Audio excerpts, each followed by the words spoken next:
Fingers channel में आपका स्वागत है। आज हम कक्षा 6 की गणित में प्रश्नावली 3.2 का प्रश्न क्रमांक 7 एवं 8 हल करेंगे। प्रश्न है, अभाज्य संख्याओं के ऐसे 3 युग्म लिखिए जिनका अंतर 2 हो। और इसमें टिप्पणी दी है, 2 अभाज्य संख्याएं जिनका अंतर 2 हो अभाज्य युग्म कहलाती हैं।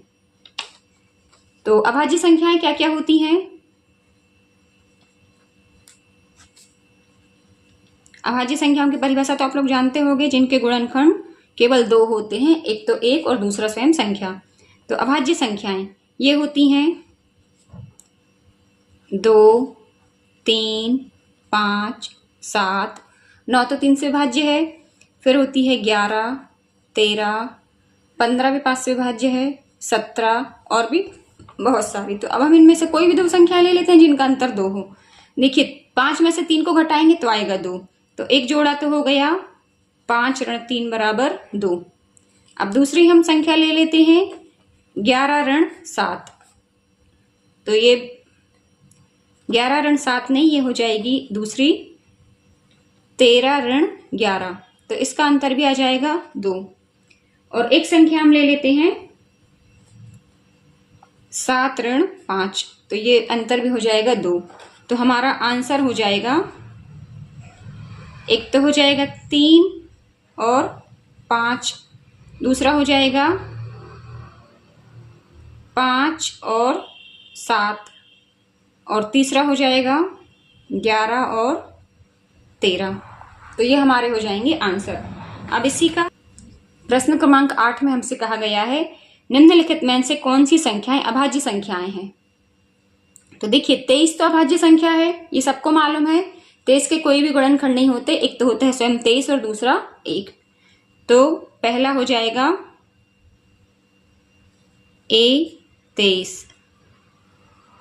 और दूसरा 51 तो 7 के पहाड़े में आता है, 17 तो 51। फिर 37 भी अभाज्य संख्या है, तो इसका C हो जाएगा आंसर 37। फिर अब देखिए 26, ये तो सम संख्या है, ये 2 से वैसे विभाज्य है, तो इसके तो 3 गुणनखंड हो जाएंगे। तो हमारा आंसर हो जाएगा 23 व 37 संख्याएं अभाज्य संख्याएं हैं। बस आप लोग अभाज्य संख्याओं की परिभाषा याद रखिए कि उनके गुणनखंड होते हैं, एक तो 1 और दूसरा स्वयं संख्या। तो 23 को हम क्या लिख सकते हैं? 23 गुणा 1। 37 को हम लिख सकते हैं 37 गुणा 1। इसके अलावा तो उसके कोई और गुणनखंड है नहीं। अब जैसे 51 है, इसको हम पूरा हल करके दिखा देते हैं। जैसे 51 है, तो 51 को हम लिख सकते हैं 1 गुणा 51। 51 को हम लिख सकते हैं 3 से भाग करेंगे 51 को, तो 3 एकम 3 और यहां पर आ जाएगा, यह हो जाएगा 17। तो 3 गुणा 17।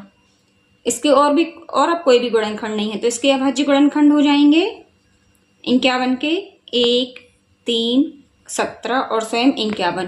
तो इस तरह से इसके 4 गुणनखंड हो गए। तो 51 कैसी है? भाज्य संख्या है।